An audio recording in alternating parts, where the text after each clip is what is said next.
Hello বন্ধুরা, আসসালামু আলাইকুম। দেখেন আমার রাজা বাবুকে আজ গোসল করাই দিছি। গোসল করাই দেওয়ার পরে আমার রাজা বাবুর অবস্থা দেখেন। ও পুরা ভয়ে কি থেকে কি করব নিজেও জানে না। আর দুইটি শালিক পাখি দেখেন ওরে রাজা বাবুরে ঘিরে ধরছে, দুই দিক থেকে দুইটা আক্রমণ শুরু করে দিছে। রাজা বাবু, তুমি এখন অসহায় হয়ে গেছো না? দেখেন ও শীতে আসলে কাঁপতেছে।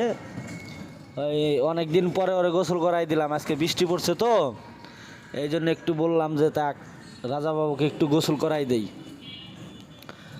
তো দর্শক, আমার রাজাবাবুর জন্য সবাই দোয়া করবেন, লাইক ও কমেন্ট করবেন, শেয়ার করবেন, অবশ্যই সাবস্ক্রাইব করবেন রাজাবাবুর জন্য।